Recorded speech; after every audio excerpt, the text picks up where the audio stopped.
Okay, Madam Chair, you are live to the public. Okay.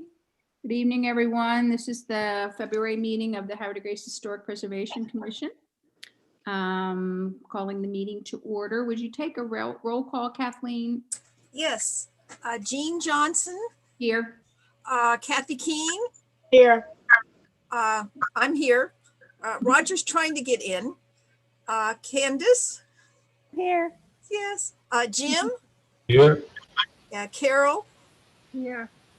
and I guess, did I do you, Kevin? You can do me again. Okay. Okay. All right. Remember, you're supposed to be taking notes now.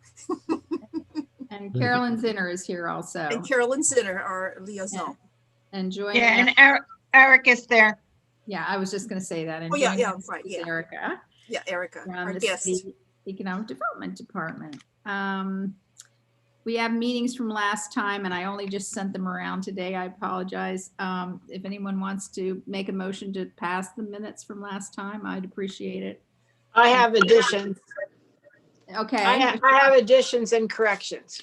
Okay. Under 2021 Preservation Awards, Uh-huh.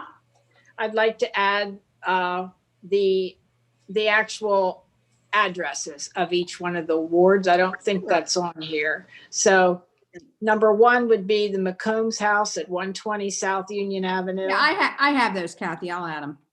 Oh, but they're not on the minutes, and this is our legal, Right. Yeah, I will add them to the minutes and send around an amended. Okay, and the Hirsch House is going to be called the Poldy Hirsch House. Okay. And the other one's called the Apt House, the one at 706 Market, ABT. What is that called? ABT, Oh. the Apt House. That was Kathleen original did the owner? research, and that was the. Oh, okay. Right, that's the person who bought the lot and built the house. Mr. Yeah. House. Right. And the Yeah, current so- owners are the Myers, right? Yes. Yeah. Yes, Okay, yes, great. thank Right. you. I'll correct those. Okay, and then one other thing above that on the threatened properties, the Henry House, what is that? Is that the right Henry House? Yeah, I guess I got the name incomplete. Oh, is it a threatened property? I don't, I should change that category. It's not exactly threatened. It's Okay. still at risk. okay, that's all I had about the minutes. Thank you, But I will Dean. change that language. It is a Thanks. little bit misleading. I don't know what. Thank you, Kathy, for actually reading them. Okay, do I have a motion to approve them with the corrections? I move that we approve the minutes with the corrections. Okay, I second that. all right, 2 Ks. Okay, do you have anything to share on money, Jim? I do have our last month's books from the city. Nothing happened with our budgeted spending account, which is the money we get from the city. So it's still at the same amount, $4,695. The only thing that happened in the escrow account is that the plaque money came out $2,542. So the escrow balance right now is at $4,042.72. We're talking about the plaques, not the medallions, correct? No, I mean the medallions for the street. Okay, that terminology. The Lafayette Trail marker medallions. Got it. Yeah. Okay. Okay, I had obviously old business next, but I just teased Erica into going ahead with her part of our meeting, in part because she did share that she's been on Zoom a bit today. So Okay. in the interests of her puppies and our attention span, maybe. No, I'm sure we're going to enjoy hearing what she has to say. And the purpose of my inviting Erica was just to make us all really focus on the role that historic preservation has in economic development broadly and in helping to nurture a healthy community. So Erica, you want to say a few words and then we can just bat some ideas around and talk? Sure. Well, for those of you who don't know me, which I think everybody does, but Hi, Erica. hi, Kathy. I have worked in Havre de Grace for, I'm now going into my 6th year in the city with economic development. And previously I'd been the town administrator in the town of Port Deposit and had worked for a number of Main Street organizations, including the Havre de Grace Main Street, Bel Air Downtown Alliance, and on the board of directors for the Elkton Main Street program. I was always very dedicated to Main Street and Main Street organization programs because I believe in the pillars of the Main Street program. And part of that is the concept of downtown business districts, and our traditional main streets have value and have worth. Main Street as an organization sort of started as an overarching national organization, and of course with the Maryland Main Street program, as a means of combating the lure at the time of the mall. Well, the malls are dead and main streets exist. And that economic development methodology has worked wonderfully. But we have to look at what's the next thing that's coming down the pike, whereas malls are not what's attracting people anymore. Main Street certainly are, but you still have that factor of highway districts and the expected businesses that you see along districts. When you have, and I've worked on both sides of the coin. I've also worked for developers who are developing brand new things. And traditionally, it's a lot cheaper to build on a green field than it is to restore an historic structure. However, what people have come to learn is you don't have the draw, the attraction of a downtown, of a unique sense of place when you are located in a warm lit vanilla shell sitting on a highway district. So Havre de Grace has that in spades. We have that ability to have the unique and the intriguing, and to enhance it, to cause people to go downtown and to look differently. I can remember in, 2011, coming into work in Havre de Grace when we had about a 62% occupancy rate in our downtown business district of Main Street. And 62% isn't bad for a lot of Main Street districts. That would include your St. John and Washington, portions of Franklin, going down Lewis, a portion of Congress and Market. We are now at 94% on our occupancy for those same streets. Wow. So what you have been doing, what economic development has been doing, what the Chamber of Commerce has been doing, what our mayor and council have been doing in the past really 5 years have taken those numbers and turned them on their ear.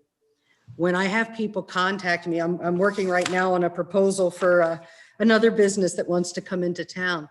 People aren't calling me and saying, where can I get a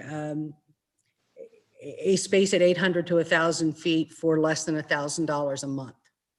And that used to be the calls I would get. They expected the rent to be cheaper. They weren't going to pay as much for it, and you were going to be grateful that I came to town. Now I'm getting people who are saying, I really want to be in this building, and I know there's somebody in it now. Could you put me on a list if they ever leave? Wow. That's a dream come true, really. Yeah. And there's a lot of credit due there. You can't have a community that has something as wonderful and incredible as the Lafayette Trail Guide, our historic markers, downtown music, downtown uplighting, all of these businesses that cross promote one another, the programs and projects, everything from the Ice Festival straight through to First Fridays, without people perking up and taking notice of Havre de Grace. And I just think that's pretty awesome. In economic development, I feel that the heritage and history of an area should always remain very important. When you are talking about a place that has a downtown business district, what that district was cannot be replicated. A lot of people will say, well, you can look at some of the mixed use communities and developments that are put in, and they can be recreated, but they feel recreate. If you've been to National Harbor, it's the same concept. Live above on your second and third stories with your commercial properties on the first story, just like we have in our downtown area of Havre de Grace, but it feels manufactured. It feels contrived. There is such a natural flow to what we have. A lot of that has been brought about through some wonderful programs. We still have facade and tenant fit out that are both programs done through the Department of Housing and Community Development. I work with the Main Street program on those. Right now we have 7 separate applications that are into the state for review for facade and tenant fit out.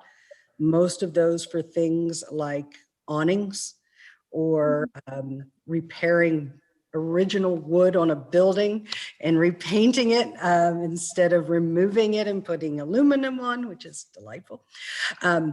So it's just been a wonderful change. And when I first came in 2011, I had what I call nemesis buildings that you thought, if I could ever get something functional and beautiful in that building, I can retire. My job is done. I'm very happy to say that some of them have really turned a corner. The old hardware store now being Brook Bend is amazing. That light up at Christmas time, at the holidays was, I got a little emotional downtown Havre de Grace just seeing how wonderful that looked. So that's been very important and a very significant piece of things. Now, as you go outside of the downtown district, we have, I think a lot of people always focus on Washington Street, St. John Street, and they miss some of the beauty that extends through Havre de Grace. But we need to be quite aware that once we fill up that downtown area with shops and businesses, if we want to continue to grow as a community, we've got to look at those other areas as well and what they look like. And after a very long time, the old Sherwin-Williams building has finally been brought back to life with some changes and tearing down sections and redoing sections, some plantings and improvements. The old EFC building, which some of you will recognize as Kiwi, now has a new tenant in it. We'll be having a grand opening and ribbon cutting on that building, COVID permitting, in the near future. So you're seeing a lot of new changes and a lot of things going in that are outside of that downtown district. And I try and focus on the whole of Havre de Grace, not just our downtown, not just Revolution and not just Route 40. I have to also look at going off of Route 40 and going down Clark Lane and Old Bay Lane and what goes in those areas, as well as the areas that are Havre de Grace, but they're not within the town limits of Havre de Grace.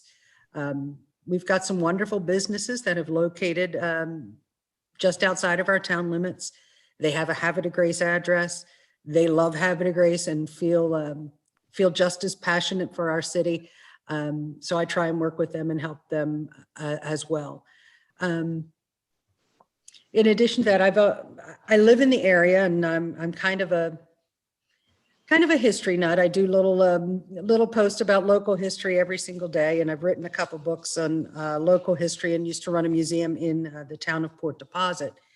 So having a chance to talk to Jean about what some of my passions were with history and why I feel history is and our heritage and historic structures are so intertwined with what I do in economic development was kind of refreshing.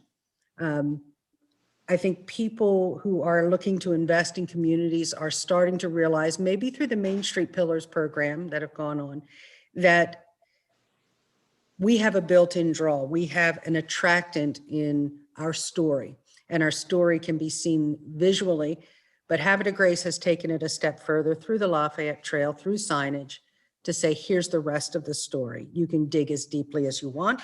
You can skim the surface if you so choose. But we've taken our story and our information to the public, and the public has responded to feel that this is an interesting narrative to tell. And there's a lot of credit due for getting that story told and getting that out there. And it's been a lot of years of work. It's interesting because on the bottom of our letterhead, for whenever I'm sending letters out for prospect businesses, et cetera. So our city letterhead, instead of just having Havre de Grace at the top with our address and all of that, at the bottom, I also have Havre de Grace has been an historic district recognized 1987, A&E district, and a Main Street, Maryland community, and the dates for each of those. For you, I didn't know that. Lovely. Well, I do this kind of thing, and the mayor has been very, I'm going to say he's either been very accommodating to me or he's humored me. I don't know which. But I will have a tendency to do handwritten letters and notes to businesses after I've met with them. Because how many times do you get an actual handwritten note? Mhm. And to send it to them and say, it was a pleasure meeting with you, and I enjoyed showing you my city of Havre de Grace. Please come back anytime, you know, and we'll take a tour through and blah, blah, blah, blah, or come back at this season, whatever it is. And people started noticing that, and I was getting responses from it. And organizations that you may not expect it from, things like, you know, Wawa and different businesses, just having someone make a personal reach out instead of a form letter or an email or an e-blast. We received thousands of those. You don't stand out. But doing that on the letterhead has really it's had a kind of a significant impact. So it was exciting. And then on the flip side of things, like I said, I'm a little bit of a historian. So I did work with Dr. Amy Rosencrantz for getting a women's suffrage marker. That'll be going in down at Tidings Park. I'm very, very excited about that. We're still trying to work out the details of when we're going to place that and do the unveiling and dedication of that. I'm trying to kind of pulse point COVID standards. I don't want to have something as significant as this women's suffrage marker going in and only be allowed to have 10 or 25 people safely. So I want to try and make it a beautiful and a respectful event. So we're working very stringently on doing that, but also being mindful of what's safe for the community. So my hope is that'll be in March, which is Women's History Month, but it could be pushed on a little bit later as well. And then the last couple of things that I wanted to say, you can see that we've got kind of an interesting mix of businesses downtown. There's been a lot of wedding businesses that have gone in. A lot of people have questioned me about that, thought, you know, is that really a stable way to go? But we have 362 weddings on average a year in Havre de Grace. 362 is a beautiful number.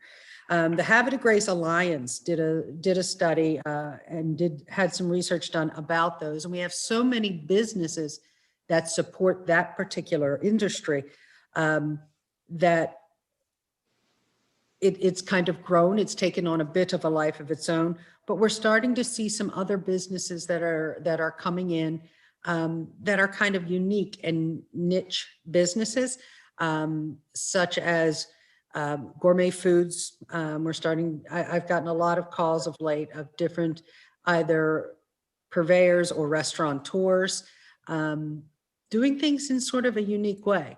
I think one of the things that we need to keep a cognitive look at or be very cognizant of is the trend toward mobile retail, which would be trucks coming in with retail shops. My personal opinion, food trucks, I don't really have a problem with. I understand food trucks and I enjoy food from food trucks. But there's a time and a place. During First Fridays, I think it's brilliant. Up at Hopkins Brewery, it's been awesome up there. But we have to be cognizant of the people who have put a lot of money into their brick and mortar businesses and have made our town look the way it does. Mm-hmm.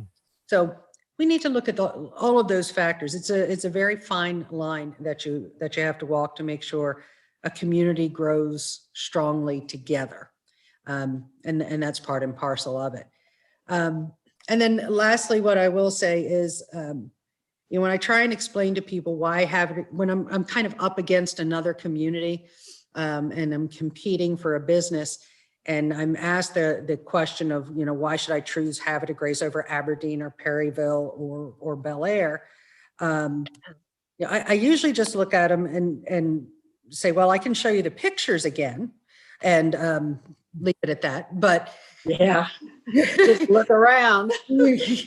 what I usually try and tell people when they ask me why they should choose Havre de Grace other than other places is Havre de Grace has something that can't be manufactured, it can't be created, it can't be mimicked, and it's a heart of people. We actually love where we are and the place we are and the town we're in. And it shows to have groups like the Cat Club who clean up in town every Saturday and do so much work, and groups such as this who volunteer your time and work your tuchuses off. That's a unique thing. Yes, there are other nonprofit groups and organizations that work for their communities, but Havre de Grace has just a plethora, and they're so interwoven and connected in their work. And having worked in, I was going over my resume and this is somewhat embarrassing, but I've worked for 11 different municipalities or communities in my career. And I've never seen a place like this. Havre de Grace just has that heart and soul that just extraordinarily rare. And I love working here. It makes it a lot easier to do, but you know, it's just something unique with the town. And I think we're going to continue to see Havre de Grace grow. It's been a tremendous change just in the past 5 years that I've been working in economic development. Oh, let me go over a couple. I had a couple questions that people had sent over when they saw that I was going to be a part. So yes, Abbey Burger is going to open. They're planning for February. The TVs, et cetera, were loaded in. It's very exciting. If you haven't had Abbey Burger's burgers, you're going to enjoy this wonderful happiness that's coming your way. So Abbey Burgers on the horizons. Water Street Seafood, of course, has opened. I hope you've all had a chance and opportunity to go down there. We do have Excellent food. Excellent food. Oh my gosh, yes. Oh. That's why my camera is from neck up.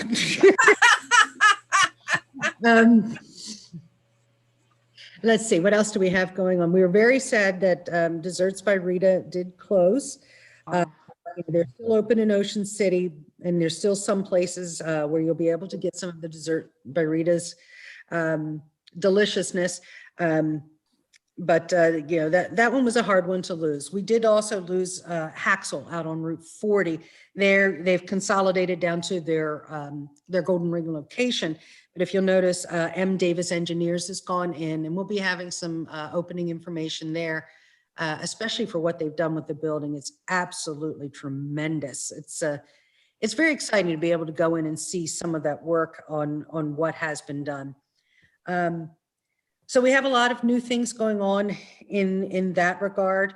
And then, of course, you know, we have a new leadership on Pennsylvania Avenue. So there's new priorities there. It'll be interesting to see what's going to transpire with rail and transport under the Biden administration. That's something that I'm obviously looking into and staying very pulse conscious on. And I think we all need to look very closely at that and be cognizant of it as well. And to be aware of our communities and what's happening with the transport on the high-speed rail of the Northeast Corridor. And then we're also paying a great deal of attention to what's going on at our neighbor in Cecil County, just across the pond, as I like to say, with the Great Wolf Lodge going in. I don't know if you've seen that that was announced to be the largest of all of their facilities will be the Great Wolf Lodge that they put in Cecil County. So. Can you tell us a little more about that? Because I don't know anything about the Great Wolf Lodge. Can you talk about that a little bit? Sure. Great Wolf Lodge is a kind of a resort hotel type facility. They have, I personally have not been in one. I have stepsons who have provided me with grandchildren who are under the age of 2 at this point. So I've not done the Great Wolf Lodge routine. But apparently there's, it's kind of an indoor water park theme that goes on, a very rustic feel. People will, families purchase their lodge room, and they'll be able to have access to the restaurants as well as the indoor water park facilities within the Great Wolf Lodge. I believe there's one in Poconos, I think it is, that you can go to and kind of experience that whole thing. Is that on 222? I'm not sure. I right kind of on my It's right social next media to account. it's right next to the casino. Yeah, so. Oh, I'm huge sorry. I flat thought you of were asking about land. where the current one is. Right. No, it's, okay. it's I- right, I've it's heard right of off it. of 95 next to the casino, that big Right, plat okay. of vacant land. I I heard thought you were asking about the existing one. I was like, I don't know what road that is. Okay, gotcha. Good. Okay. Yeah, it'll be off Perry Lawn Drive, 222. So the casino property was called Chesapeake Overlook, which is part of the Stewart Company's land holdings. Mhm. I do not know the acreage that it's going to take. It is in the part of the Baltimore Business Journal this week. So Jean, if you'd like, what I'll do is Yeah, you can send take it. a copy of that and make sure it goes out to you guys so that you can have a copy of that information from the business. Great. But yeah, it's going to be a large facility. I don't know the number of rooms yet. I don't know that that's been released to the public or to Cecil County's Office of Economic Development, but it will be something that is in fairly close proximity to us and to Habit of Grace. Of course, there's a jump across the bridge in order to get over to us. Some of the communities that I've talked to that have such resort facilities, there are the places where the other members of the family that are not with the young children, that's where they go, or the other facilities that are surrounding the area. So I'd like to do a little bit more research and find out, how Great Wolf Lodge has impacted the businesses in the hospitality industry that surround them. Just find further details there, but seems to be a very self-contained functional site. Can say the property where Great Wolf is to go and where the casino is located, that was set, and I'm going to say 15 years ago, to become a rather large visitors center, retail, and highway user center just off of I-95. That was put on hold due to a lot of road improvements that needed to be done going up to the facility, a lot of which haven't been done as yet. So whether or not any of that can progress or be kind of pulled out of the woodwork remains to be seen. I do know that there's a portion of Bainbridge, which Bainbridge was a naval training center that's located in Port Deposit. It's a 1,100 acre former naval base, is set to be redeveloped. There's going to be a public hearing on that, which is for 400 acres to be redeveloped for industrial buildings. So Is there any, I know there's a preservation issue there. Are the buildings in such desperate shape that there's nothing that can be preserved there? Awful. well, I'm going to go way back in a time machine. I apologize. Back in, excuse me, 1997, I started a group called the Tome School Cleanup Volunteers for the historic portion of the Bainbridge property, which was the Right. School for Boys and became NAPS, or the Naval Academy Preparatory School. Those buildings, which were on the National Register of Historic Places, they were on the Maryland Historic Register as well, they were utilized for a time by the Job Corps program. Then the property was vacated by the Navy. It was empty for a long time. They were boarded up and sat vacant forever. And they have, I believe, 2 of them remain that have not been the victims of arson. The rest have been vandalized to the nth power. The largest of the buildings, Memorial Hall, is completely gutted by an arson fire. Apparently some deer hunters were trying to keep themselves warm and the fire got out of control. So they burned a building that was designed by architects William Alsafron Boring and Edward Lippincott Tilton of the firm Boring and Tilton of New York. If their name sounds familiar, Boring and Tilton are the architects who designed the Ellis Island Immigrant Station. And then they designed Tome School for Boys, and this generation burned it down. So Could have been. Very Yeah, best, what after could you- happen up there is to take the elements of the existing 9 shells and salvage that into one Mm, representative structure, possibly. mm. But it's incredibly disheartening, incredibly sad to see that. And what I liken it to people is, if you could imagine your economy, your community, your area, if Aberdeen Proving Ground shut within a year and there was no businesses and it was just, they closed the door and they walked away from it. That's what Bainbridge was to this particular area.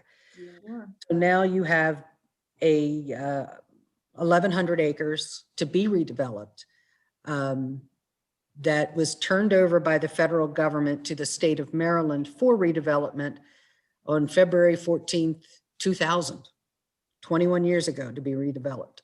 Hmm. And they're starting now. So Yeah, we- with industry. Yeah, Carol, I guess you're the one business owner here in our group. Would you like to ask Erica some more questions? Well, so what I'm hearing Erica say about this, this park across the river, that is pretty much self-contained. You go there to be part of that. Mhm.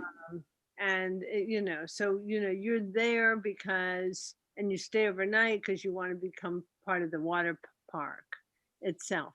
Okay. Mhm. And as far as I just want to say, I just want to, applaud all the volunteers in Havre de Grace, because, Port Deposit is a lovely, lovely town.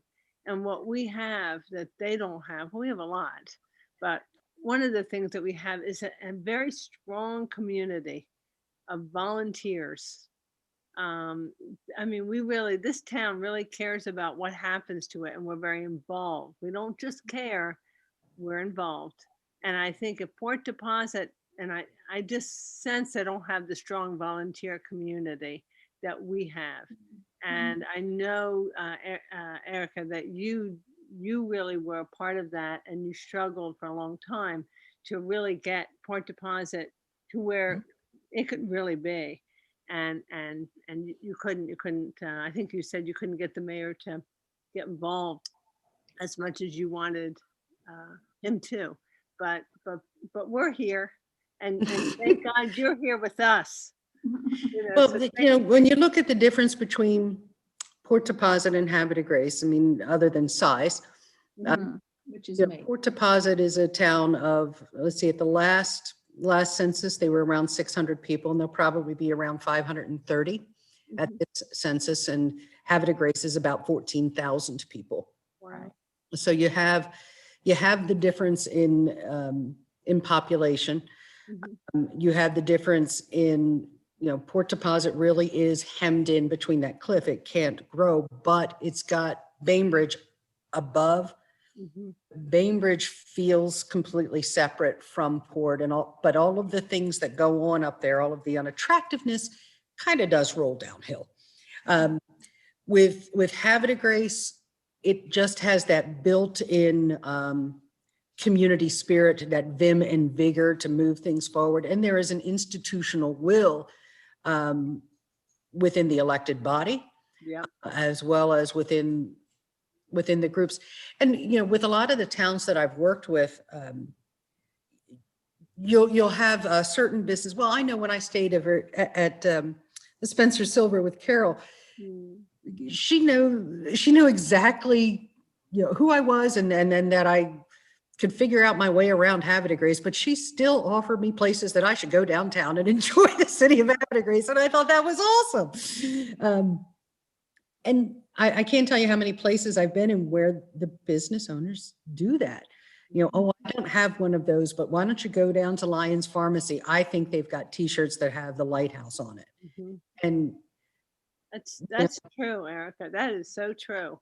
it's what, in a day and age where, I can hop onto my phone and get a Yelp review, having that one-on-one, that human interaction is unique.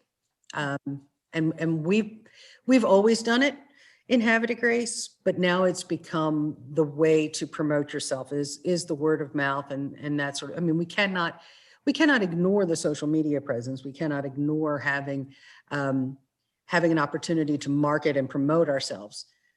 But the fact that it's by rote now, it's just part of our nature. To share our story, to tell people about Havre de Grace, to tell people about the good stuff here. It's pretty awesome. But I think we've got a lot more things that are going to be wonderful. Of course, we're going to have an in-town microbrewery, they're called, which is going to be Battery Island Brewing Company. I'm very excited for them to come in. The guys are absolutely wonderful. The partners that are putting it together. So I'm very much looking forward to that one and bringing it on, and that they chose, because of our John O'Neill, they decided that they were going to have it on St. Patrick's Day was going to be their opening. So I thought that was particularly lovely. When is that going to happen? Can you tell us a little more about that? Well, they are planning to open on March the 17th. They've already gone through the Maryland Brewers Association for their licensing. They had originally chosen another name for their brewery, and I'd been working with them. Gosh, it'll be 2 years trying to find them a place in Havre de Grace before we finally got to this point. I have tenacity, if nothing else. Yeah. So we worked with them for about 2 years. We found a location. They moved in to 101, which was where Glyph was there for a time. Chris Barbershop was there. They've taken the smaller section. So they're right beside La Cucina. And they have just completely transformed the space. You won't recognize it when you go in. It's pretty awesome. It honors and respects the building itself. I love that they've kept or put in a metal ceiling in the building. It's just very, very cool. When they were, I can't say what the name of their brewery was going to be, but in the thought process of a very large corporation, they thought it sounded too much like their name. So they got a cease and desist that they couldn't use that name, and they had to come up with something else. And they started researching Havre de Grace, and they didn't want to, name it after Concord Point, because they were like, there's a lot that's there. We don't want to try and steal somebody else's thunder. And, one of the guys, I forget which one of them had said it, but he sent over to me on, it was like a Saturday or something, and said, what do you think of us being the fishing battery? And I'm like, yeah, FBI sounds cool. It's like, I have no idea what you're talking about, but we're all retired from military posts. We're not doing anything FBI. And I was like, no, FBI means Fishing Battery Island. I'm a boater. So they thought that was just the coolest thing, that it was, that folks around here know it as FBI. And they have taken a beautiful picture of the old lighthouse from Fishing Battery Island and the old fishing battery and house that was there to make up their logo. Wow. Nice. That look, which I just think is so neat. And then everything that I've sent over to them as far as local history, local stories, they've just lapped it up. It's been pretty cool. They want to create nano or micro brews that have a story that's local. One of the things that they're doing, which I think is particularly neat, the taps for all of their beer tap handles, I guess, are carved by Pat Vincenti. They're going to be decoy. Oh, that's cool. I love that. Oh, It just makes me so happy. great. And I'm not even a beer drinker, and I'm excited. I will be now, I gotta be now, right? Yeah, they're pretty special guys. I think they're going to be a wonderful fit in our community. They want to be active in the community. They one of the first requests that I got from them, other than, asking about names and locations, was, what are some of the nonprofit groups that we could help out with in the town? With some of the things that we do, we could have, a tasting forum or do something to help. And we're getting a lot of those types of people who are interested in our town. It's not just, I'm here because I think I'm going to have a very busy cash register.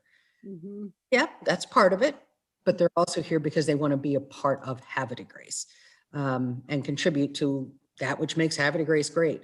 I think they're going to be wonderful neighbors. I think Abbey Burger is going to be as well. They're another one who, they asked me about Elizabeth Rogers and about the house, and can you tell me more about John Rogers? And when I started going to town on, well, let me tell you about William Ledyard Rogers and Cornelia Lind Meeks and all of these other people. Good. Yeah, they were happy to have the information about some of those wonderful people.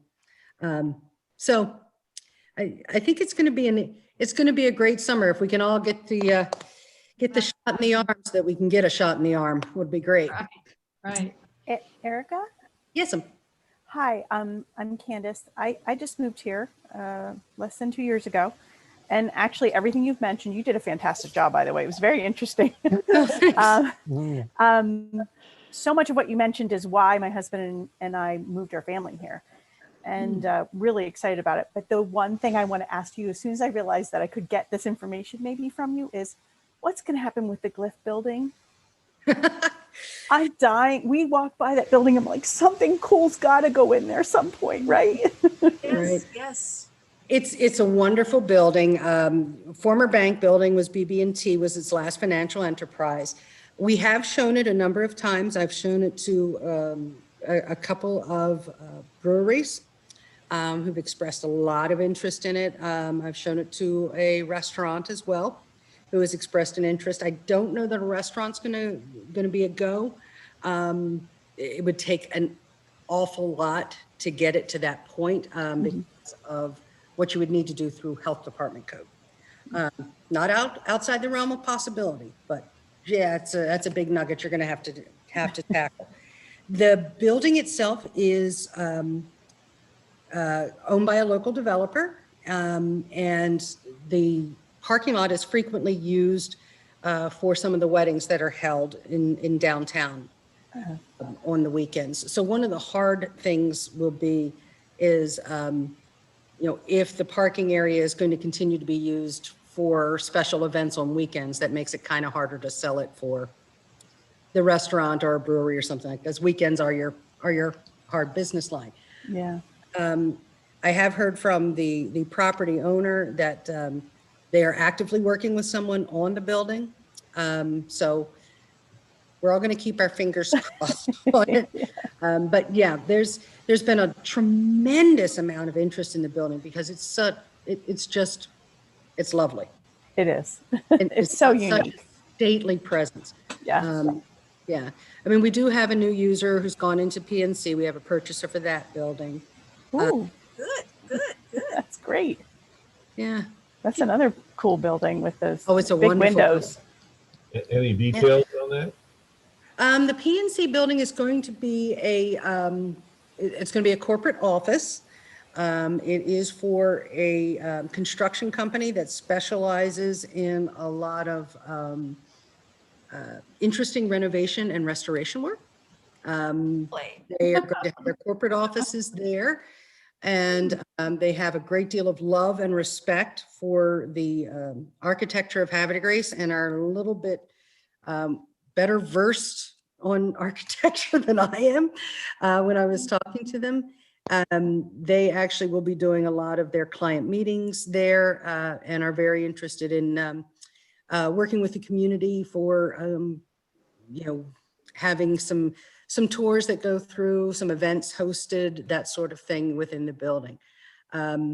So I'm very much looking forward to how they're going to participate with the community, but they're a local business, local to Harford County, and this will be their offices. They wanted to own something, And we actually had 3 different companies, all of which were either technology companies or construction, who are all looking at that building for corporate offices.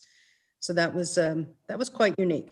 We finally have another business who's looking at the old Howard Bank, which is on Revolution Street as well. That one's been vacant for 5 years, and it's taken a unique user to find for that particular one. But we're seeing a lot more interest, going outside of the downtown district, because quite honestly, we're running out of space downtown. We're running out of places that are vacant for folks. That's a good problem. Good, that's a good problem. Now, what about the hospital? Hospital is still standing and still has people in it. Not for much longer. Not for much longer.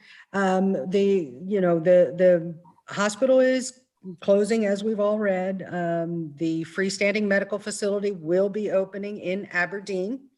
There is, that's just the direction that healthcare and medicine is going. We've had folks who are interested in the hospital building itself, folks who are interested in the land if there was no building on it, and folks who are interested in portions of the building remaining. But we don't own the property. We don't own the building as the city of Havre de Grace. So all we can do at this point is try to work with the hospital as they move forward with closing their facility here and opening up their freestanding medical facility, and just move forward in that direction. What we certainly are doing is trying to encourage through the Maryland General Assembly to have a resource study done for the property to help give us a little bit of guidance of best uses for the property itself, best uses for the building, guidance as it goes forward. None of us are in the city of Havre de Grace are experts in how to use and or market or do an adaptive reuse on a structure. So we have testified in Annapolis requesting support of same, and our delegate Steve Johnson and delegate Marianne Lasante have pushed that effort forward. So we're in a wait and see for that one. But at this point, what we can do is just be there and be willing to work with the hospital when they're willing to talk and work with us about their future plans for the space, what they're leaving behind in Havre de Grace. But I can have numerous meetings with people who may be interested in the facility, but there's nothing I can do since I'm not the owner of the facility. So I can just entertain their questions at this point. So I have a quick question about the Susquehanna Bridge Study Group that was formed by the city a number of years ago. Is that an active group still? And where do you see, do you think the bridge replacement is 10 years out or 50 years out? Well, when I started the job, I would have said it was 10 or less. Mm-hmm. And then I think a lot of the money was shifted from a high-speed rail initiative. Would have taken that gap of high speed between Florida and coming up on rail, and gotten rid of that dog leg. But then the money was shifted elsewhere and priorities changed. Now I'm looking at it, especially as someone who, and let me explain this just a little bit. Before I got into economic development and the work that I do now, I was a reporter for a number of years. Worked for some television stations in Baltimore City and for some radio station and newspapers. So one of my beats I covered was in a little place called Delaware. And the fellow who is on Pennsylvania Avenue currently is very much and was very much an advocate of high-speed rail and the improvements that were done at Wilmington and the Wilmington station. So my belief is that you're going to see a lot more interest in that original concept plan. And I think it's going to, I think it's something that can be brought back, nurtured, and done in a 10-year span? No. I think it's probably going to be at least 3 to 5 years to update everything that was done, Mhm. to locate and call the funding back. And then would probably take it to a 12 to 15 year for it to happen. Will it happen? Yes. If we were continuing the rate that we were going, I think it would have been pushed back much, much longer. I think the only thing that's going to be the red herring in how fast it could happen and when that high-speed rail will go is really the astronomical expense we're currently racking up with Right, trying to, because yeah. Mhm. you know, Erica, save everyone from COVID. Erica, pardon me, but is there any, can you see at all the opportunity for having our own little station here in Havre de Grace where they could get off into Havre de Grace? Instead of going to Aberdeen or Perryville, we would have our own little station like we had at one time. Is that a possibility, do you think? I would love for it to be, but in my heart of hearts, I don't see it happening. And the only reason that I'm saying that is what we're talking about is high-speed rail. And in order to have high-speed rail, it needs to not stop. Yeah. You want to limit the number of stops. So Elkton has been pushing for a number of years. And there has been a lot of promises made through an organization that's called WILMAPCO, which is the Wilmington Area Planning Council. So if you have an Elkton stop, a Perryville stop, an Aberdeen stop, having one at Havre de Grace just is a misnomer. Now, if one of those were removed from the equation, could Havre de Grace come back into the mix? Possibly. But that one is that one's a very golden wish at this point. I don't know that it would be something I'd place a lot of my coins on. One last question about the high school. So they're tearing that down now. Of course, we're going to keep the auditorium. So you know anything about what's going on once that's knocked down? Well, the portions that are knocked down, and I apologize for coughing. The portions that are knocked down are going to be for some parking that goes along with the stadium and the athletic fields that are across the street. We do know that portion. Whether or not all of that is going to be parking or there's going to be some other elements within it, I haven't seen any of those sorts of plans from the county or the Board of Education. The auditorium itself, we do have a group of the members of the Havre de Grace Economic Development Advisory Board who are looking at potential after uses for the auditorium, what would work best. And not only the uses for the building, but what they've been asked to do is, let's look at the entire project as it sits now. Does the road still need to be a one-way during these certain times? Okay, if it doesn't, it's a pretty wide avenue. Should we change the way the parking is? Should it be head-on or parallel or, those sorts of things? We need to look at the whole picture of how that changes the side. I've also asked the Economic Development Advisory Board to look at that whole road coming in as an entrance avenue, a gateway into the downtown area of Havre de Grace. Does that change the way we look at where our businesses are located? Do we start seeing some more mom and pop type shops coming down that direction? Creates a whole new area of Havre de Grace that hadn't really been looked into before. So I think it's a golden opportunity.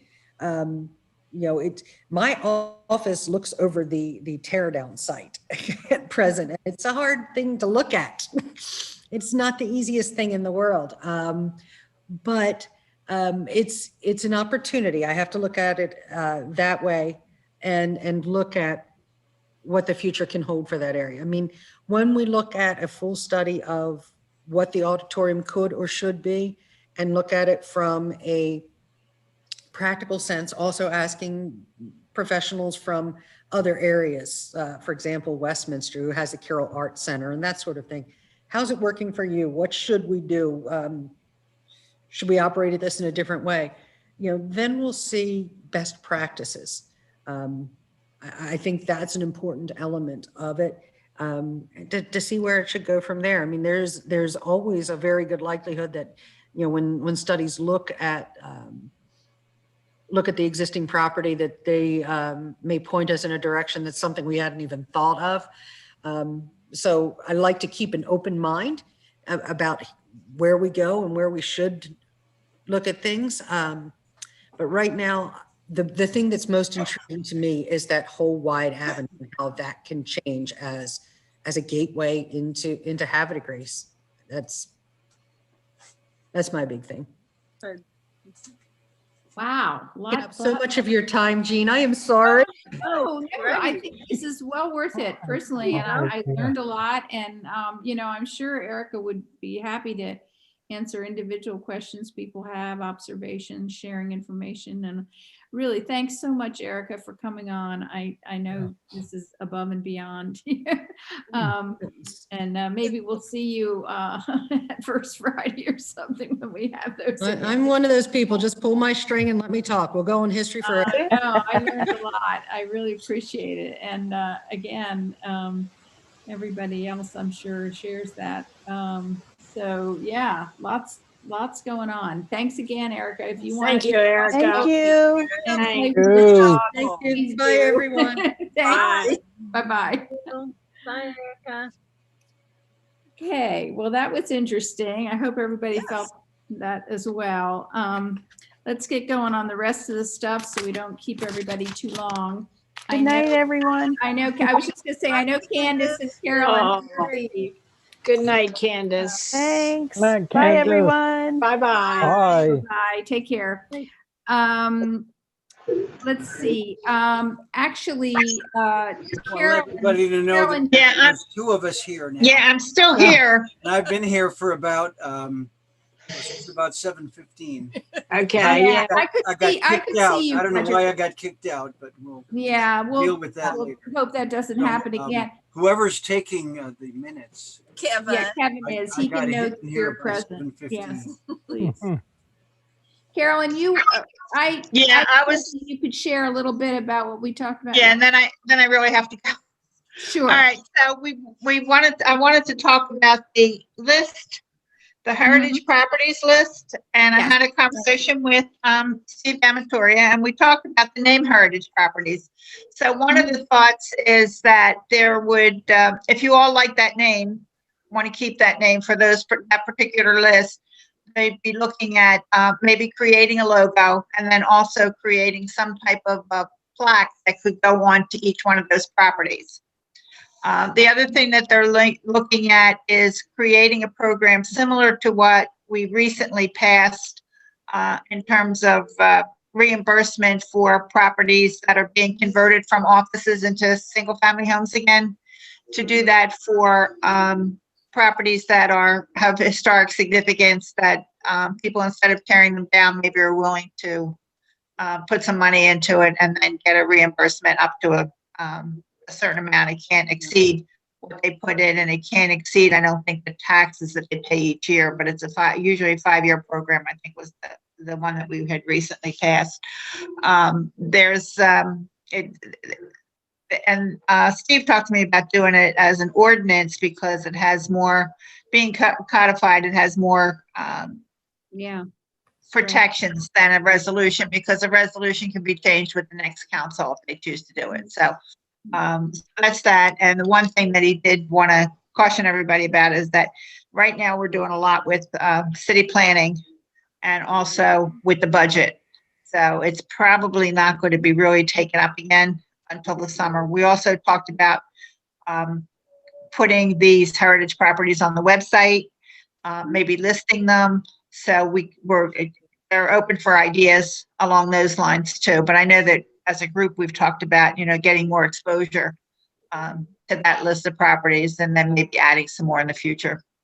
Right. So the list, which is very, modest compared to what could be on the list, versus any old and significant or interesting property in the registered area. Those are two different categories of buildings. So I'm not clear on exactly how that would be actualized in the ordinance. In other words, Well, would these protections potentially cover the whole NRHD, or would it just be those buildings that have been identified? No, as- my sense was, but I'll have to get clarification from Steve, was Mhm. that if there was a property that came up for sale Mhm. and someone wanted to restore it, Yeah, then that would, they would fall under the same guidelines of what we've offered already with these properties that are being, okay. that's my understanding. So it's not just the heritage, but the heritage The properties. list. Yeah, okay. But one of the parts of the conversation was, let's say someone purchased one of the heritage properties and they wanted to add something that just would ruin it or just not be appropriate with the Right. architecture or the year the property was built or whatever that, and then the city would want to have more control over maybe not giving them a permit to do something like that to one of those properties. Right. But there Right, would if be that some happened- kind of Little piece in it. protections. I'm sorry, Yeah, Kat. I mean, some Kathy, kind of actual protection. Yeah, I don't believe it. that's what she's saying. Yeah. Yeah, and that's what I'm saying. Yeah, that they would look at if somebody had, let's say, let me see, one of the properties that is, I'm trying to think, it wouldn't be, I can't imagine anybody would make a change to the church or something like that. But if there's one of the properties that was on there, Mhm. and somebody bought it, and then all of a sudden they wanted to put something that was like a real anomaly to that Or property. rip off the Then they're- porch or something. Yeah, yeah, Or Yeah, they wanted yes. to demolish it. yeah, or demolish. Demolition's different. But demolitions as a whole are different. But if they wanted to add something to the property that wasn't consistent with the architecture or the sense of the building, then there could be some protections for that. Oh, great. So, That would be something. yeah, well, look at this. Yeah, it would be. So, I mean, it's still being worked and it's, everything's not finalized by any means. No, we But, understand that. We understand yeah. that, but we're delighted and that this is Right. going this If direction. they're thinking about that, because right Absolutely. now, Yeah, Yeah. absolutely. And they do recognize, I mean, Shane's been so good with, getting the word out there. Like last week for our council meeting, he had his own presentation that he did. And he showed different properties that were purchased and were renovated, and then some that were torn down that were in pretty bad shape and that something else was built on it. So he talked about the value to infill lots and some of the homes that are brand new, like the ones near the lighthouse, those 6 properties, and what it means to the city in terms of tax revenue and the value of those properties. But also some of the houses that were derelict and have been restored and are really quite attractive. So Are you anticipating that the city might commit to something as ambitious as local design guidelines? well, Shane has been working on some of that, but I don't know what you're calling Well, guidelines. Like he's I mean, talked about for the example, setbacks. The city of Frederick or other cities that have significant, commitment to preservation, they have local design guidelines. I assume that a lot of them are, copied or modeled after, other, I mean, they're similar, but not the same as the Secretary of the Interior standards. And Yeah, I mean, I know we didn't- Shane's working on the setbacks and the front Right. facing garages, which is a really good effort. So, yeah. Yeah, so that's what he's working, and I don't know how much further that would go at this time. Yeah. But I'm not saying that at some point, now that they've looked at the list, they're starting to formulate some ideas that we couldn't have a meeting in City Hall at some point and then talk about Yeah. before anything gets finalized. Right.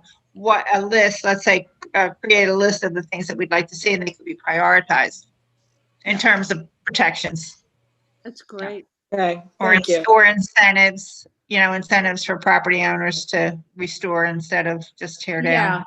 Yeah, I think that makes sense. I also think just educating people better than we have been and making it, I mean, Erica's not, she was very clear on how just the enormous value that our historic streetscapes have, our Yeah. And I think there's more recognition of that now.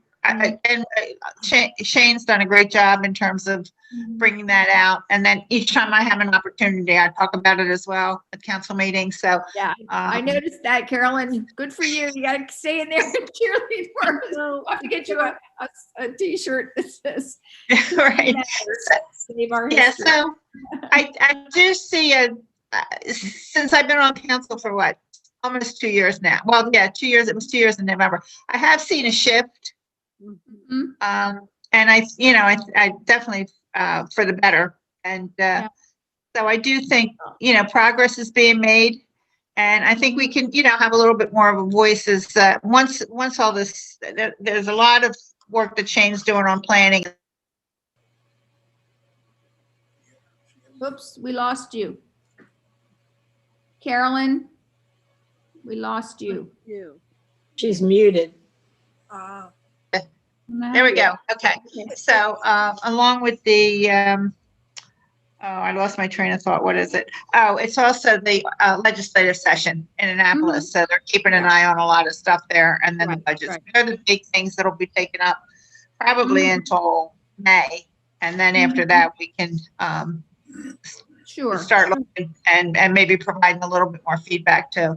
And I didn't talk to Adam again yet about the photographs and hanging them in the above the firehouse. I think it's a great idea. I really Me too. But I know what I wanted to tell you. Have you heard about the what Alan Fair is doing with the antique mall? Oh, Not the Cannery Row. Yes. Yeah. So he is. This is going to be a phenomenal project where the antique shop is on Market Street In Bourbon. Near Hutchings Park. Oh, Bra Alley, where Ezra's doing all of his work. Okay, so I didn't realize that, but that's a big warehouse underneath, and it's used for storage. And I think Alan said he's owned the building for about 10 years. Well, the plan now is a six-phase project. It'll probably take about 5 or 6 years. But anybody that's been to Alexandria and is familiar with the Torpedo Factory, they're envisioning an artist center similar to that, where each one of the spaces that Alan has in there now that are rented out to people to just store things, it would be individual artist workshops where the artists would be working. And then they would be also, there you go, the Harmertown Art Center. That's what it's going to be called. Roger and I have been keeping close tabs on it. Yeah, oh, good, okay. So we did it, we were invited to do a tour last week. Read backwards. Can you read it? yeah, I could see it. Yeah. Wow. Yep. So there's a lot of excitement about it. He envisions a park right there and maybe places to eat in there. They want to make it like a place that you can walk around all day. The other thing is they're going for a nonprofit designation, and they're going to charge rent for the spaces because you have to charge something. They don't want to charge a lot because they're also envisioning that it's going to be maybe a lot of young artists that are just getting started. So they want them to be able to make some money and get their Starving artists. Well, and then they want to. We already have the Arts and Entertainment District, which is tax good. It's very good for the taxes on artists when they sell stuff. So I didn't even know that until a couple of years ago. It's really like an incubator for young artists that Right. starting Right. out, don't have much money, and they need a studio place, where they can do their stuff. That's And great. there's also plans to renovate the apartments above it and then to offer them for rent to the artists so that they can live and work and sell in the same location. There's going to be a kiln. There's going to be a glass blowing ability, and then those facilities you could rent by the hour, by the day, or whatever. So, it was really very Something exciting. was up down there because Alan Fair asked the Green Team to move our community garden that's on that side of the street. Yeah. Oh, That's gonna okay. be part of the park. He wants to have a stage back in there, but that Nice. one part would be like, people could sit around and look at the art. And talk Great. about stuff. Yeah, and I hear So they're Pat Bear's influence in all this. She's Yeah. the Oh, well, artist of the obviously. family. Yes. Yeah. So good for her. So I think he thinks maybe he'll have some tenants maybe within a year or so. It's going to take that long because the building really needs a lot of work. But it is going to be in 6 phases. So probably be about 5 years before it's all built out. That's great. Wonderful. Let's Thank just you for keep, let's sharing hope that Caroline. Alan That's really Fair good news. stays in good health because he's Mhm, like 88 years old now. mhm. Yeah, he's amazing. So, all right, I'm going to run. Thank Okay, you, Carolyn. Thank you. Thank you. Thank Nice to see everybody. Super. Bye. Yep, Bye-bye. take Thank care. Take care. Bye. Bye. Okay, let's see if we can cruise through this other stuff quickly. As you know, the Mitchell Farm house is going to be demolished, sadly. But we've been pulling together documentation. Carol Nemeth was our representative for this site visit out there earlier last month. And she wrote up a lovely piece, which I know she shared with all of us. And then I've been doing some history research myself, and also Marita O'Connell was kind enough to give us a lot of her good time and wrote up some wonderful stuff, which I also shared. I think I shared it with everyone, but if I I saw didn't, it. yeah, I saw okay, it. I saw it. okay. Roger's been doing additional research. Mm. Roger, did you want to speak? Yeah, and I was gonna, that was, thank you, yeah. Roger, are you Yeah, I've able to started, share something tonight? started going back You on want the to sit deeds. here and you can tell? Uh-huh, And I'm back to 1837. okay, I don't know if I want to go further back. In 1837, there was a transfer to Abraham Lee and Maria Ross, mm-hmm, and it was 4 parcels, and 2 of the parcels were transferred as joint tenants, and the other 2 as tenants in common. hmm, And I don't know the relationship between Abraham Lee and Maria Ross, but they both acquired the property together. And then Abraham Lee sold it to Stansbury, and I think we know about that deed. That was in 1852, mm-hmm. and then it was transferred to the Mitchells from Stansbury. But in Right. the deed from that transferred it to Abraham Lee and Marie Ross in 1837, they mentioned the previous owners, and they said the previous owners were Mark, and it looked like Mark Pangle, Paingle. Pringle, P-R-I-N, yeah, You're familiar with that? yeah, the Pringles were a prominent family. Okay. And then it was sold to the Greens of Pennsylvania, Oh, John and William Green. hmm, And then it was sold to Pecos Smith. And Pecos Smith, I did put his name in Google, and Pecos Smith, his gravesite is in the Blenheim Farm Cemetery. mm-hmm, And his date of death was 1830. mm-hmm, And this 1830 deed referred to him as the late of Harford County, Pecos Smith, the late of Harford County. They said the original name of the tract was Swan Harbor, right, and that the name of the acreage that was sold in 1837, which I figured it out, it was 58 acres, was known as the Black Walnut Farm. mm-hmm, Yeah. And the stream that runs through the middle of there, one of the deeds described it, and it's called Blenheim Run. mm-hmm. And Pecos Smith is basically buried at Blenheim. So there's some connection there. I don't know enough about Havre de Grace history to Yeah, well, I think the Figure it all I out. think Mark Pringle built one of the so-called Havre de Grace villas, didn't he, Carol Nemeth? Do you know the Pringle story? I know there's a lot written up about him. But to go back to the Mitchell property, I don't know whether you read Marita's summary, but and I don't know what her source is, but she says that Maria Ross was a widow or was widowed, and she sold her part or to, along, I mean, her children were involved somehow too. And one of her children was this Daniel J. Ross, and they were African-Americans, which is Yes. very interesting. Yes, You know, one those were properties that they're part of the Mitchell property, but acquired. they were Yeah. acquired later. Right, yeah. So the question is, I mean, one of our things that we'd love to be able to establish is, you know, what was the connection, if any, with the people who owned and lived at the farm to some aspect of African-American Yeah, history. that would It be, could- that would be Yeah, interesting. it could be the Underground Railroad. It could be, we don't know. It's something about slavery. We just don't know for sure. William Still's very famous book that chronicled the stories of hundreds of escapees to Philadelphia. There's something in there about escapees from probably the Darlington area, but it's clearly mentioned as being something going on in Havre de Grace. So we've got all kinds of leads out there, but you know, whether we'll ever come to any conclusion because the evidence is so scant, it's still fascinating, and it'll be part of the work that we put together.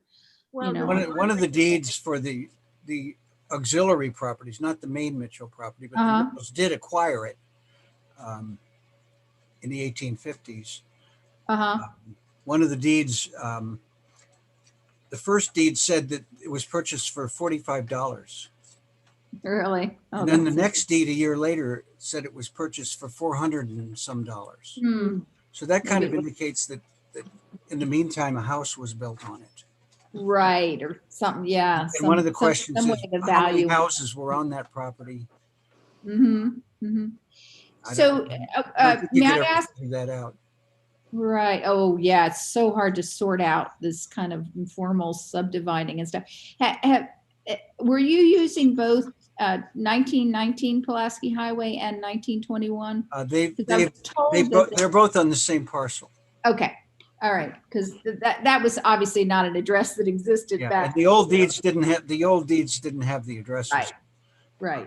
Well, But so- Carol, do you wanna say the something? description did say that, you know, that the property was on the post road between Swan Harbor and the town of Havre de Grace. Right, right. And of course, its location on the post road is also potentially something that might lead to, you know, some aspect of the Underground Railroad in Havre de Grace. Did you want to say something, Carol? Yeah, so I had talked to someone, and I missed the boat in getting to actually see it on Silver Road near Darlington. I don't know if that's technically Darlington or not, but the old Silver Farm, which is that I'm trying to remember what the name of it is now.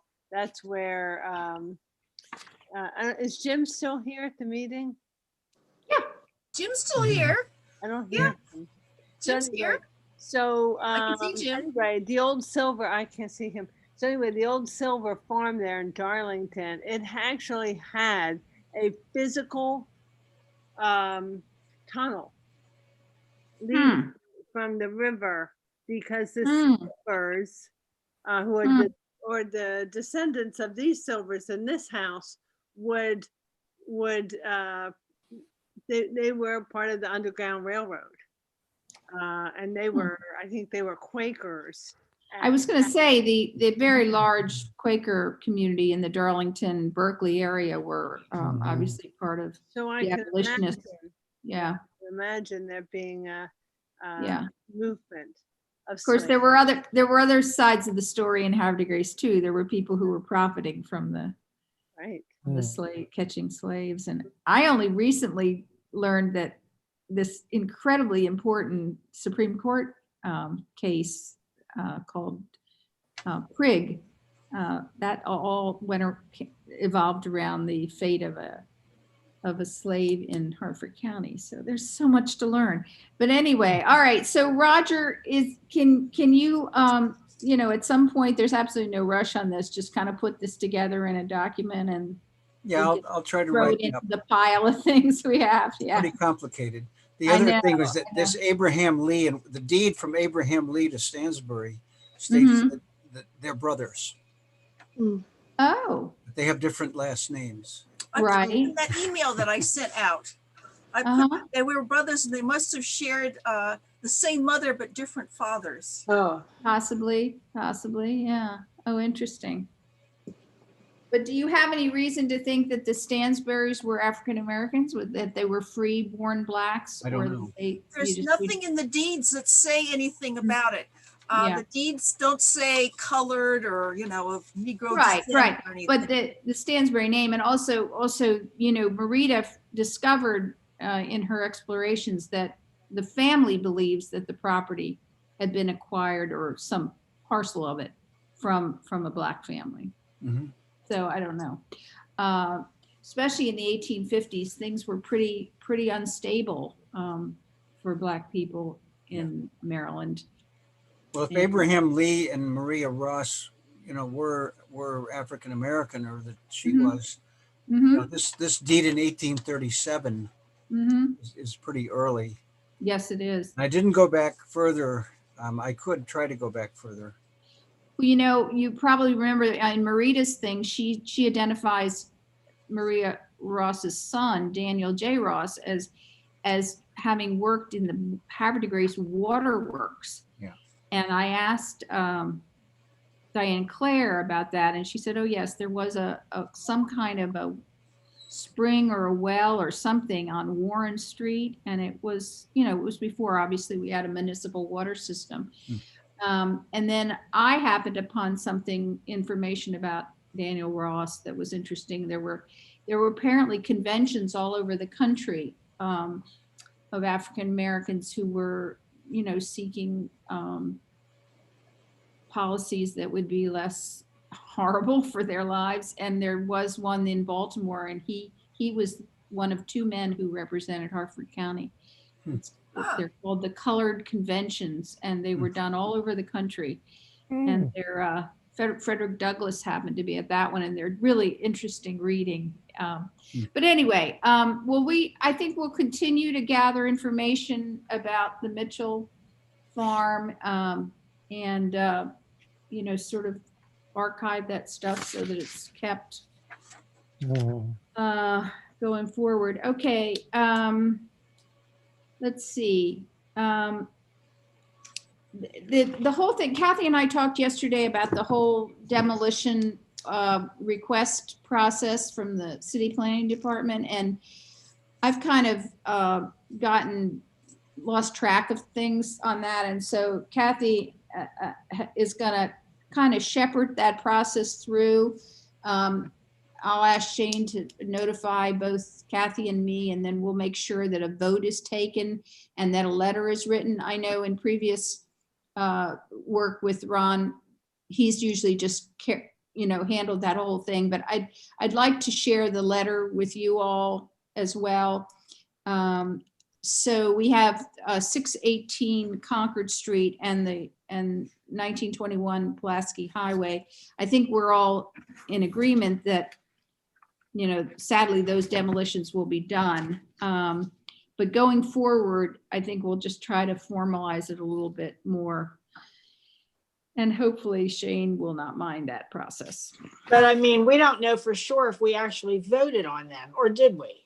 I don't The remember. Pulaski, no, we didn't vote on either one of those, Okay. and we don't So- have a quorum remaining right Oh, now. okay. Anyway, so I think, we'll put those off.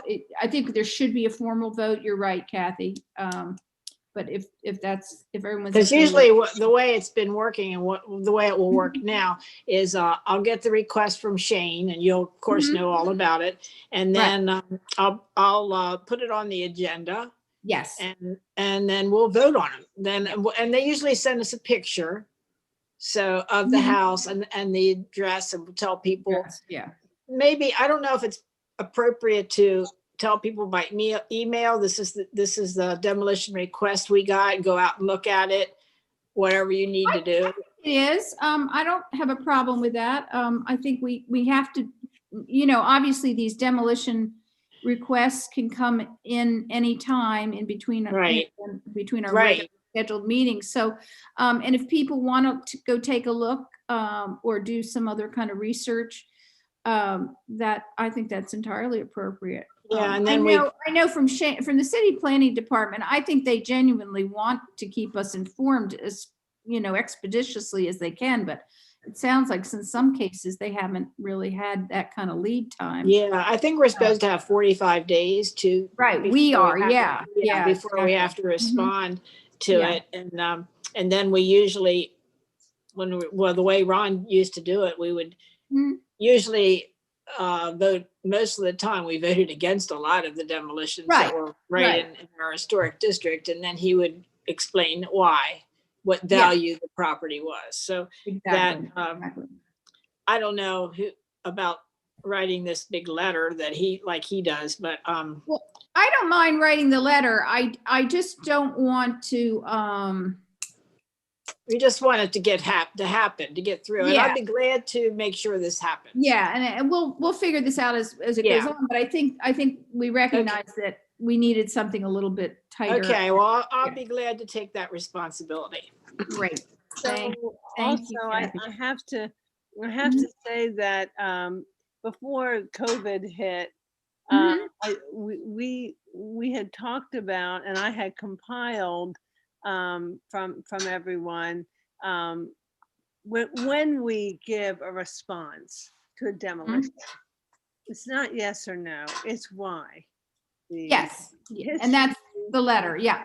Right, and so we need to make sure that in our answer, we give specifics, Mhm. Yeah. why. Right. It's history as part of Harvard de Grace, it's architecture, all of that. Yeah, The famous neighboring- people the live neighboring there. Building, the neighboring homes, yeah. Jim, Right. were you starting to say something?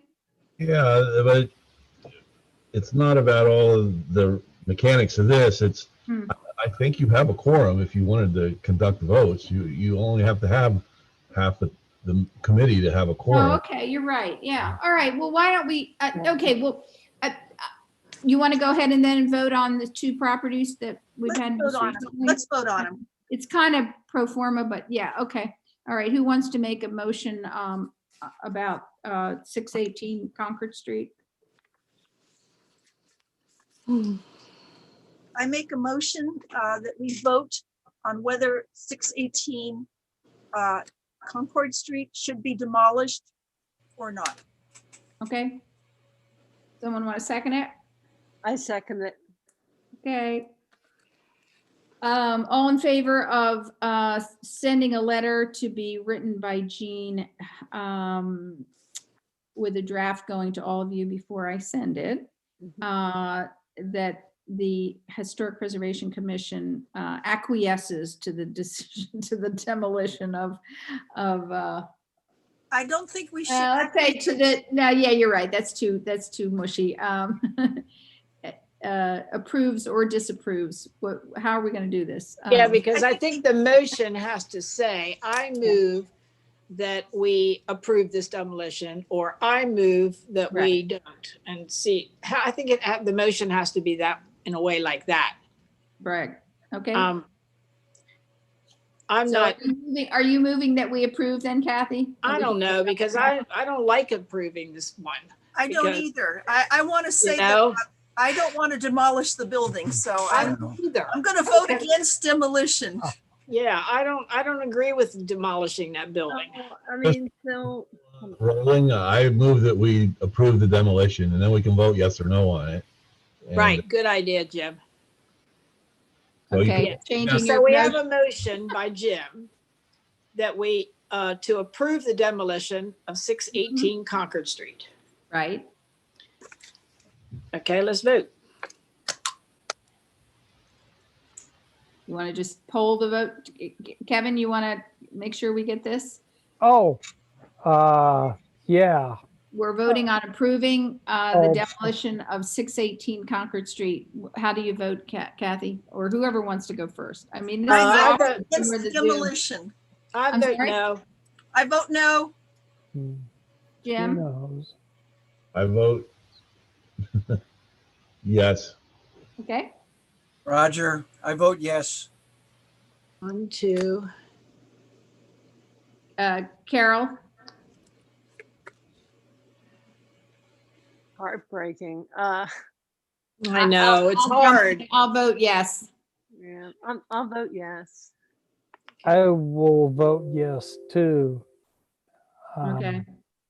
I respect those of you who chose to vote no. I think it's a very, it's a property that is beyond, yeah, It really is. reservation. Yes. Yeah. So how many was that, 4-2 to, how many voted in favor of it? It did pass. Five, 1. 5-2, right? 5 to So the 2. motion was approved. So the motion carries to approve Yeah. the demolition as requested by the city planning. Okay. Department of Next 6- time we 618 have to- Concord Street. The next I'm time sorry? we have this vote, I would like, I'm gonna make create a form, send it to Jean and see if she approves it. And then we can mark off, because of this, because of that. I don't like just yes or no. I really want to know why. And quite frankly, the Oh, yeah. mayor yeah. wants to know why.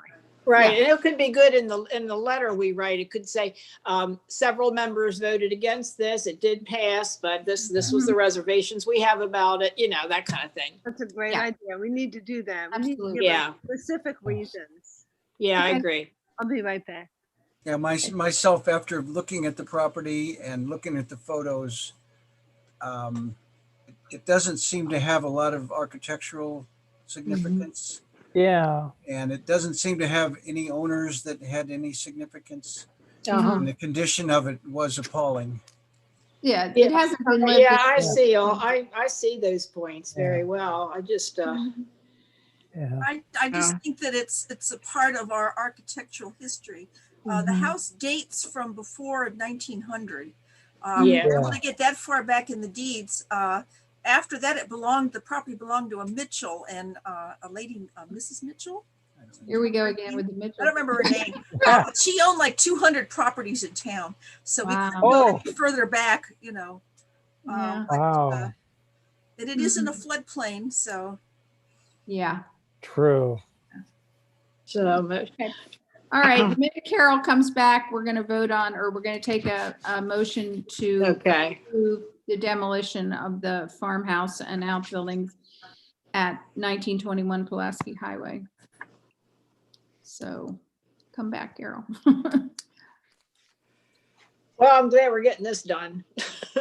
Um, Because I'm sure we're going to get other demolition requests coming up. yeah, Yeah, yeah. sure we will.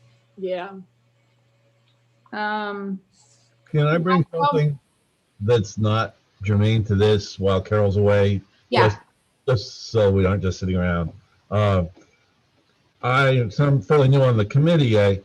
I know we're historically oriented, and I know the statue of Mr. Burke, the baseball player, is getting closer to fruition. And I also know that they're raising money to build the pedestal and so on for the statue. And I was wondering if we could make some sort of a donation out of our funds to help with that cause, since it's obviously a historically related project, like our plaques and things. You mean out of our regular funds, Jim? Because Well, we need, I would suggest first, because we really aren't spending it on anything. I know, I'm our regular, because we need to be I have a way to spend it later, but go ahead with your, Okay, so the Burke good thing, idea. is it Cam A. Murphy? Who's That's it. Yeah. championing that? And does she have a nonprofit or what's? Yeah, they work through the community projects of Haverty Grace. Oh, right. Okay. Because I don't think I've been asked. Has anybody here been asked to donate? No. I have. You have. Okay. I just, Donated. I'm usually on the list of all that stuff and I've never been asked to donate. I've donated. Have you? Okay. Yes, I have. And Because I know think it I'm would be a lovely idea for us to donate something toward this statue. I think it'd be a lovely idea. I really Well, do. how do other people feel about that? I agree. I think it would be too. I wonder if we're going to be allowed to do it. Because wasn't there a thing we wanted to donate to the Historic Haverty Grace Foundation and They wouldn't have to do it. Try. I That mean, was kind of easy to see that as simply transferring our funds to a different group doing the same thing.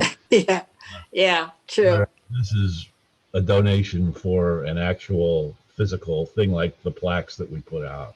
Yeah, I think it definitely relates to history, and that's what we're all about. And I think it's a good idea too, Jim. And also for the suffragette plaque. Yes, definitely the suffragette plaque. How about, may I make a suggestion? How about, Jim, if you ask Carolyn Zinner to just, do the whole thing of finding out if we can use this money? Because I don't see what, I think it's a nice idea. how much money are we talking about? Should we give her a specific amount? I don't know, $500 or something? Right. That could make a big difference for somebody. Yeah. Yeah, well, I think it's a great idea. And so are we saying then $500? Is that the question? I think we need to find out if we're going to go through a lot of administrative difficulty. I'm sure with more concrete details than just we want to give some money. So how about if I ask her? Yeah, ask if we're allowed to donate, say, why don't we say up to $500? And then obviously we'd have, after you get the information at next month's meeting, we could make a formal vote to spend our budget on that. That's great. Thank you for that suggestion, Jim. I think that's a lovely idea. Jim, I missed which statue this is. There's a ball player, a black ball player that was from Haverty Grace and played in major leagues. And for quite a while now, there's been an effort to erect a statue commemorating him. What's his first name? What was his first name? I wish I could remember. Oh, it was Burke, B-U-R-K-E. Right, It's but I can't Ernest. think of his first name. Ernest Burke. Ernest Burke, thank you. Ernest. Ellis Burke, but he just played a few years ago. So So it is Ernest Burke, though. That's the statue, Adam. Okay. Got that, Kevin? Yes. I keep saying, I keep thinking Edmund Burke, and he's like the British, historian. Yeah. So Kevin, you have that information, Ernest Burke? Yes. Got Are it. we still Ernest Burke. interested in creating the flags? The ones Yeah. that say our history is worth preserving. Is that? Yeah, and that's one thing I'd love to spend some money on, Carol. If I could jump ahead, I know there's some stuff on the agenda we're just not going to get to, but Kathy and I talked about this yesterday, and she was open to it, I'm happy to say. I have an idea for something we could do in pandemic time. Excuse me, Jane. Yeah. Jean, do you want to Yeah. go ahead and vote on 1921 Pulaski? Oh, now that Carol's back in the room. Yes, thank Right. you. Okay, and then we can And go yes, on we to, also need to talk about the awards a little bit, and then we'll do my thing last. right, All right, Thank you okay, for keeping me straight. all right. So can I have a motion to approve the demolition of 1921 Pulaski Highway? I move that we approve the demolition at 1921 Pulaski, sadly. Okay. So we want to take a vote on that? Second, is somebody second it? Oh, I second it. Thank you. All right. I will vote against it. I vote no. Yeah. I hated seconding it. Right, I Normally, know. seconding I know. is Take a vote, yeah. I hear you, Carol, me too, but I feel like it's a done deal. So you're saying yes to approve? I made the motion. Yeah, but So that I'm doesn't saying mean- yes. You can vote however you. Oh, choose. okay. I vote no. Okay, I vote no. I vote no. I Okay, vote no. all I right. vote no. did we get a vote from you, Kevin? Yeah. Just No. Okay, So great, I'm glad you all voted no. so it's 6-6-1. All right. Yeah, so it failed. And again, as with 618 Concord, I will write a letter and Carol and I will put our heads together about getting something that sufficiently communicates the value of these properties Right. Okay, All right. Thank you. yeah, and, okay, yes, Kathy, the award winners, you had some things you wanted to share. But yeah, the only thing I wanted to let the commission know at this point is that I have ordered the award, the plaques that we're going to give to our award winners, our 3 award winners. I Right. don't know the cost of it. I told Jim I thought it was going to be in the ballpark of 200 each, but I think it might be a little less than that.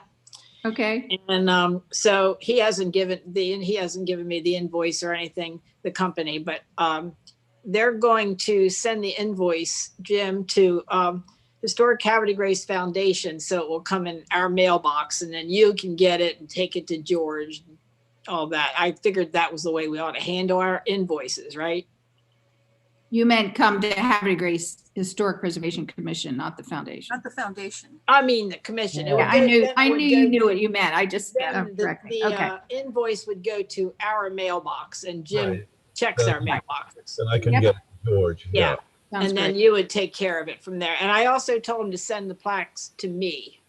Okay, So, and then we'll have to talk about our, when we award the plaques, which is always in May, our Historic Preservation Month, usually during it's always been during the city council meeting. So I just wanted to let you know the plaques are ordered for those 3 properties. Carol was in charge of notifying all the owners, which she did. thank you, Carol, yeah. And sent them a letter, an email, and all. Do you have anything to say about that, Carol? Oh, everybody was gracious. I actually just went to their houses. Nice, and good. talked to them, and it was very warm, and it was a very positive experience, and everybody. And then I followed up with emails, got their email addresses, and followed up and got all of the particulars. For example, were they willing to put their plaques either on their structure or on the property? And also what the information they wanted. And everybody was very quick to respond and give us all the pertinent information that we needed for the plaques, and everything went smoothly. And I want to thank Roger and Kathy Lee again for going above and beyond to get the information for the Market Street house. I mean, they just did it for the Abbott House, ABT. And Mhm. apparently that's short for Abbott. Oh, it Oh, is. oh, okay. Well, that couple was delighted, weren't they, to get that information? Yeah. They were delighted to get all that information. And so, this is great. This is just so great. And I actually liked going to the house as opposed to just sending them a letter. And Yeah, they that was looked great. on it and saying, hi, guess what? You're the right person to do that, Carol. Mhm, Yes, Ah. indeed. everybody was very excited, and this is a big, positive for historic preservation. Yeah, it is. Thank you. Yeah. So anyway, I don't have anything to say about the Lafayette Trail medallions because we already talked about that, Right. about in the budget. Mm-hmm. I So know this is, Ron sent something else about updating people who are members of the foundation about what they've been able to do this year and not been able to do. So that was of interest. Anything else, Kathy? no, thank you. Okay, sure. I just wanted to jump in very quickly, 5 minutes. We're going to finish up this meeting. I got to thinking about something we could do for National Preservation Month.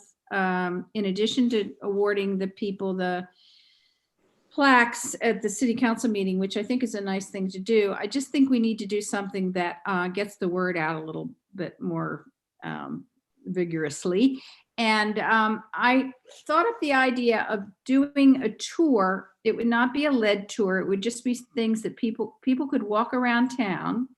And what it would be is the 70 plus winners for the last 20 years of the Historic Preservation Award. And I think it could be something we could do reasonably inexpensively. But we could also fold in the flag idea of Carol Nemeth, Mhm. and hopefully some of the homes who will be on the tour. And again, this is all outside. This is just walking around outside. There's no, commitment or issues with the homeowners. Of course, we'd send them a letter warning them we're going to do this, but people will be on the public sidewalk. It'll just be a thing. And the real work would be in getting a brochure together. And that's pretty much it. We'd have to do some publicity. But I think we could call it the Havre de Grace History Walk. And, in future years, if people liked it, we could do some other theme, I mean, we've got the Lafayette Trail, which is very popular, but heck, other walks can be done as well.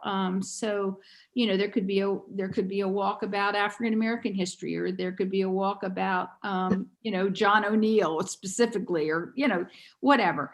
So that's just an idea I had. I wanted to get your feedback, and And we could, Jean, we could just go to them, like contact them, and I volunteer to contact them, and then ask them, would you like to purchase? right by the flag, And yeah, then they can yeah. have their flag hanging so they could, Mhm. readily identify them by their Right. flag. Well, I love the flag idea, and I think that's something we should do anyway. But maybe what I was thinking is if some people chose to purchase the flag, that would be great. And then we would have maybe a yard sign that just says, Preservation Award winner, and then the year they won. We'd pick up the yard sign afterwards. We do have over 70 recipients for the last 20 years. So that's kind of fun, and it does involve obviously some of the, iconic properties in Havre de Grace, but it also involves a lot of private homes. Most of them are private homes. There's a couple businesses. But what do you I think think? it's a great idea. Love it. Okay, so people Yeah. are willing to work on this. It just sounded like something fun to do that can be doable in our current conditions. So, And All so right. the tour would be the Havre de Grace Historic Preservation Award winners. I mean, that's what the tour would be. So Yes. it can't be a tour of Havre de Grace History Walk. It has to be, because encompasses too much. mhm, It's going to be, this particular tour is going to be only about the houses that have won an award. And like we were talking about, we can put it on the districts app. Yeah, Jean's possibly, going yeah. to talk to Julie Runke about that, which would be easy. Well, one thing that I think might be a little bit of work is pulling together, and maybe we could just rewrite some of them, but it'd be nice. I mean, I know there were blurbs written about all these houses. I have no idea where that information's available. The Lock House. Well, it's on there's a little blurb, isn't there? There's a little blurb on the list that Marita made up of all of our winners. Hey, we need to put that on Google Docs. Yeah, yeah. That document. Mhm. So He and does there- have some descriptions there. They've got to a be little pretty- bit. It's just Well, a we little can talk about that offline, Yeah, but yeah. I'm glad you liked the idea. I think May is a perfect month to start walking around town. looking at- Yeah. Yes. Okay, more on that later. I looked at the Havre de Grace calendar. The only thing that is going on in May that is kind of similar is the Maritime Museum is going to be doing their garden sale and tour. And that's May, it's a weekend after Mother's Day. So this could be that following weekend then. So yeah, okay, sounds good. Anything else anybody wants to throw into this? Yeah, the Tillamook Yeah. dinner. Yeah. Oh, I Sorry? wanted to mention that the banner that we put over in McGraw Alley, Mhm. they were doing some kind of work on the loading dock, and somebody removed it and just stuck it under the loading dock. Oh, So I rescued it, Oh, thank good. you. and I asked Alan Fair, are you going to, maybe, are you demolishing the loading dock? And he said, no, we're going to keep it. He didn't really, I don't think he knew what was going on. And there's still construction material sitting there next to and on the dock. Right. So I'm not sure we want to put it back there again. I don't think so. So Yeah. I'm going to talk to him about, I've been looking around to figure out where else in the alley we could put it. Right, yeah. I haven't quite found a good spot. We could put it on the rail fence that he built there. Yeah. Has But it, he's been looking- has it ever been at the lighthouse? Yes. But, you know. I think the Graw Alley is a good spot for it, but it's just a matter of finding a I spot. don't know. I thought it kind of got lost in there. I didn't even know it was there, to be honest, for a long time. Well, Then I it walked by and went, faced "Oh, look the at that." street. Mm. Alan Yeah.